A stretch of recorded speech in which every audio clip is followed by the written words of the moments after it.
no, ni siquiera quiero discutir eso, eran totalmente opuestos.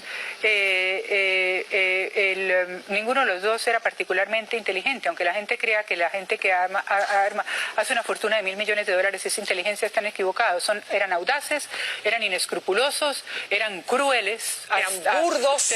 Crueles, terriblemente crueles, malvados, y entonces obviamente, porque la inteligencia para mí tiene que tener una base humanística y un propósito humanitario. La inteligencia es una luz, es otra cosa. Estos eran hombres audaces, esto era una cosa muy distinta, hábiles y sagaces como ninguno, ¿no? Usted puede utilizar la inteligencia para el bien o para el mal. Pero bien, claro. Vamos entonces a la parte de la política colombiana. Usted dice en el libro que los narcos prosperaron en Colombia no porque fueran unos genios, sino porque los presidentes eran muy baratos. Escuchen esto, que los presidentes colombianos eran muy baratos, significa que eran muy baratos y muy fáciles de comprar. Sí, eran muy baratos. Le voy a ir mencionando una serie de presidentes colombianos. Alfonso López Michelsen, y quiero solamente que me diga, para entonces llegar al presidente actual, que me diga si estuvo comprado por los narcos. López Michelsen. Tanto como estuvo comprado, no, pero recibió mucho dinero para su campaña presidencial frente a Belisario Betancur. No es lo mismo. Estuvo comprado y les prestó muchísimos servicios. Y delante mío, Rodríguez Orejuela le mandaba pasajes a Europa a él y a su mujer. Era una cosa impresionante. No, entonces... El día que Santofimio viene con Rodríguez Orejuela, el día que Rodríguez Orejuela sale de la cárcel, trae a Santofimio, el candidato de Pablo, a mi apartamento, y va nuevamente para presidencial. Iba nuevamente para donde Alfonso López Michelsen. Habían venido en el año 83, Pablo, con todo el cartel de Medellín. Ahí está López Michelsen en pantalla. César Turbay Ayala. Julio César Turbay Ayala realmente no, era el tío de Aníbal, mi novio con el que yo conozco a Pablo. Lo que quiero es que me diga sí o no si tuvo... Julio César Turbay es muy anterior a la época es bastante anterior a la época de los narcos. Belisario Betancur. Recibió mucho dinero para su campaña frente a Alfonso López Michelsen. Es ya la época en que Álvaro Uribe está director de la aeronáutica. Que dos han recibido dinero del narcotráfico para financiar su campaña política. Sí. Virgilio Barco. Virgilio Barco no recibió porque además era un hombre rico y un hombre de clase muy alta.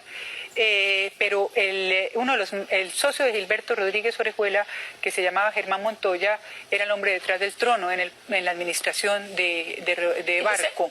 Virgilio Barco entonces no recibió él, pero recibió la gente detrás del trono. No recibió él, pero su hombre detrás del trono era socio de Gilberto Rodríguez, aunque en la Chrysler, pero no creo que en el narcotráfico, en la Chrysler, porque Gilberto Rodríguez tenía muchísimos negocios legítimos que pagaban muchísimos impuestos, al contrario de Pablo, que en eso era otra filosofía completamente distinta. Gilberto era un hombre de negocios absolutamente brillante, con muchísimas compañías legítimas. En eso se diferenciaba de Pablo. Y una ilegítima que era la de mayor beneficio económico, que era la droga.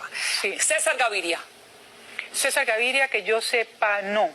Ernesto Samper. Pero de César Gaviria se rumoran algunas relaciones que me conste no, con algunos capos de otros carteles de la zona del país de donde él era oriundo. Ernesto Samper. Ernesto Samper definitivamente fue la persona que recibió los cheques para la campaña de Alfonso López Michelsen y además recibió algo así como $8 millones de los hermanos Rodríguez Orejuela para la campaña presidencial de él, en lo que se llamó el proceso 8.000. De manera que ese sí resultó carísimo, ese sí le salió caro. Andrés Pastrana. No, Andrés no. Bueno, si fue secuestrado por... fue secuestrado por Pablo, sí. Así Andrés no.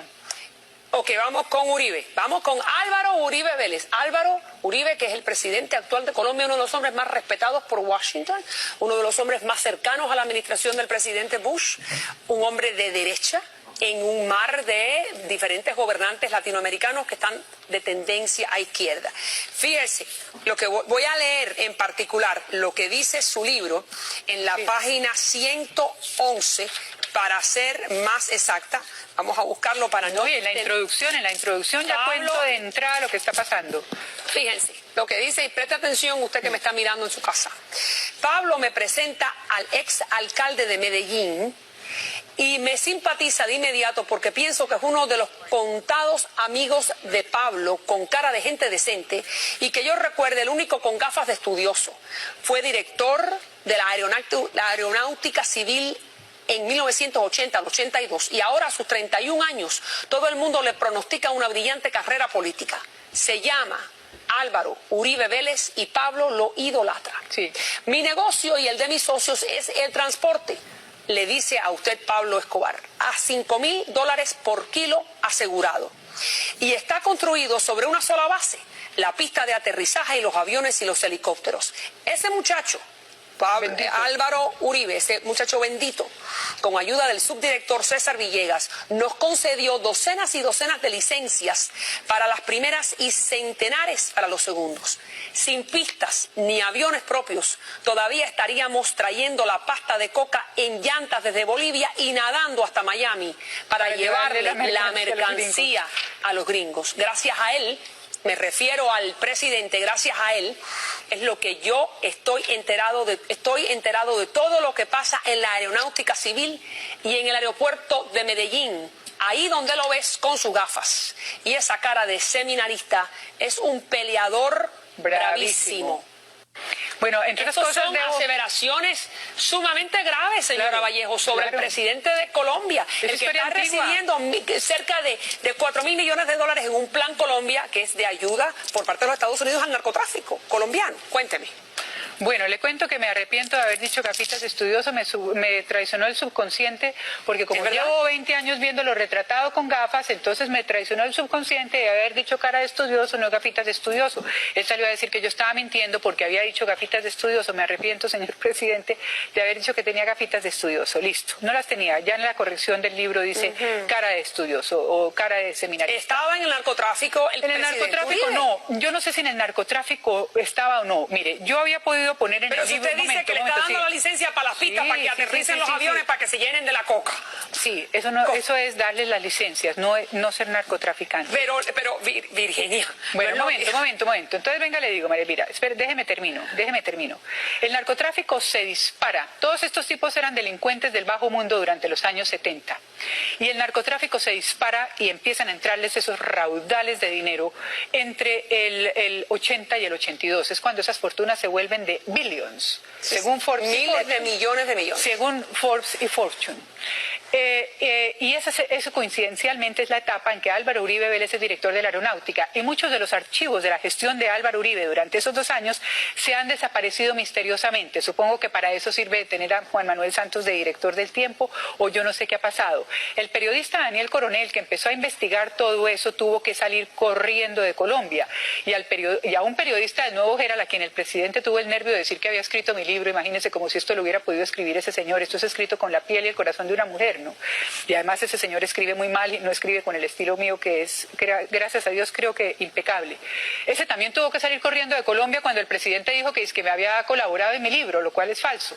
Yo había podido poner todas las investigaciones que ese tipo alguna vez hizo, o que Daniel Coronel hicieron, sobre el pasado del presidente en unos helicópteros y en unas cosas de las que ahorita voy a hablar, y no las puse en mi libro. Yo me limité a poner en mi libro estrictamente lo que Pablo me dijo y lo que me consta. Pero hablando de Daniel Coronel, por ejemplo, él averiguó que el helicóptero que encontraron en los grandes laboratorios de Tranquilandia, que eran un complejo cocainero de 500 hectáreas con 14 laboratorios enormes, 7 aviones, 17 toneladas de coca y un helicóptero, ese helicóptero era coincidencialmente de la familia del presidente Álvaro Uribe Vélez. Cuando Coronel averigua eso, tiene que salir corriendo del país y asilarse en los ese Estados Unidos. Helicóptero allí? Nunca le pregunté a Pablo, porque Pablo y yo no hablamos de ese helicóptero. Esa es una investigación que hace un periodista muy prestigioso que se llama Daniel Coronel. Cuando al padre de Álvaro Uribe lo asesina las FARC en un intento de secuestro, Pablo me cuenta que le ha mandado el helicóptero. El primo de Pablo Escobar es José Obdulio Gaviria, asesor presidencial, primo hermano de Pablo Escobar, a quien ahora la familia de Pablo Escobar defiende porque es el pariente. La prima de los Ochoa es la embajadora en Madrid. Tanto el primo de Pablo Escobar como la embajadora en Madrid, prima de los Ochoa, salen a despotricar contra mí y a defender el gobierno de Álvaro Uribe en las emisoras españolas. Eso es como si en este país el primo de Al Capone y la prima de John Gotti tuvieran que salir a defender el gobierno ante las emisoras inglesas. Ese día este país se acabaría. Eso es lo que está pasando en Colombia. Ese es el narcoestado soñado por Pablo Escobar.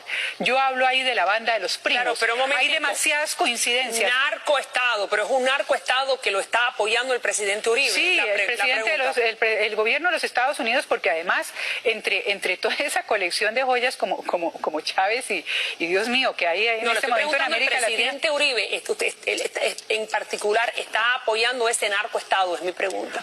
Está apoyando el narcoestado, pues tiene a toda la banda de los primos metidos en el gobierno y a todos defendiéndose los unos a los otros y a todos diciendo que yo soy una mentirosa. Es muy sospechoso tener usted al primo de John Gotti y a la prima del Capone metidos en el gobierno. Eso no pasa sino en Colombia. Bueno, pero también en este país uno no es responsable por lo que hacen sus familiares. Primos, sí, tiene toda la razón. Uno solamente es responsable por lo que hace uno. Además, mire, además le manda el helicóptero y eso todo el mundo ya está comprobado. Otra cosa es que no pudo aterrizar por mal tiempo. No, Pablo no se pone tan en esos detalles. Pablo simplemente me dice que le mandó el helicóptero. Está el helicóptero del Yarí. El presidente va a visitar a la esposa de Pablo Escobar y a decirle que se entregue. Son amigos. Mejor dicho, hay una relación muy vieja. Y además, hay una relación muy vieja. Parece indicar que Álvaro Uribe llegó a la aeronáutica como cuota de Santofimio. De manera que son demasiadas. Que el candidato de Pablo, la carcelera, el candidato de Pablo presidencial, candidato presidencial de Pablo. Ahora, fíjese lo que dice el presidente de Colombia acerca de sus aseveraciones. Ha negado las acusaciones y dice que la vio usted solamente una vez en un avión, que nunca fue amigo de Pablo Escobar y que su libro lo escribió un periodista que colabora con el periódico El Nuevo Herald, periódico local de Miami, que se llama Gonzalo Guillén, para hacerle daño a él. ¿Qué le responde el presidente? Primero que todo hay que leer cómo escribe Gonzalo Guillén y usted se da cuenta que no tiene nada que ver con el estilo en que yo escribo. Bueno, en segundo lugar, Gonzalo Guillén es mi enemigo y mi detractor. De manera que no veo a ese sujeto y no tengo nada que ver con él. Y además habla pestes de mí y yo hablo también pestes de él. De manera que me inspira el más profundo rechazo. En tercer lugar, dice que no solamente no escribió mi libro, sino que no se lo piensa leer. A Dios gracias, porque no tiene el estilo literario, porque él tiene un estilo literario que él nunca tendrá. Lo que dice el presidente. Lo que dice el presidente, que me vio una vez, no, me vio 2 veces. Yo nunca he dicho que sea amiga de él. Es que yo jamás he dicho que yo sea amiga de los presidentes de mi país. Los conozco a todos, los he entrevistado a la mitad y nunca he dicho que sea amiga de ningún presidente ni tampoco de él. Lo vi 2 veces. Una vez que Pablo nos presentó cuando era un muchacho jovencito, tenía 31 años, cara seminarista. Y otra vez cuando se acerca a saludarnos en el aeropuerto de Medellín, yo voy, es la vez que me estoy despidiendo de Pablo. Voy además en un estado emocional muy terrible. Le he dicho adiós, sé que es la última vez que lo veré con vida. Y los 2 muchachos que van a llevarme al aeropuerto se saludan con los 2 muchachos o los 2 señores que están con Álvaro Uribe, y cuando Álvaro Uribe y yo cruzamos unas breves palabras de saludo, los de Álvaro Uribe le dice a los muchachos de Pablo: saludos al patrón. Me pongo ante un detector de mentiras y todo esto no es rigurosamente cierto. Entonces, ¿usted está dispuesta a pasar un detector de mentiras y avalar a través de ese proceso de que Pablo Escobar le dice a usted que Álvaro Uribe en un momento trabajó para él? Les consiguió las licencias a todos los narcos para las pistas de aterrizaje, los aviones y los helicópteros. Suficiente. No solamente a Pablo, a todos ellos. Si no es trabajar para el narcotráfico, y además, mire, no sé cómo se llama, además le pedí ese polígrafo a la DEA insistentemente. Yo les rogaba y les suplicaba que me pusieran el polígrafo y no me hicieran repetir más. Y me decían que el polígrafo era para los chicos malos. Yo les decía, por favor, póngame un polígrafo y voy en vivo y en directo delante de las cámaras a las 7 de la noche en Colombia. Muchísimas, ya regreso. ¿Qué es lo que usted considera?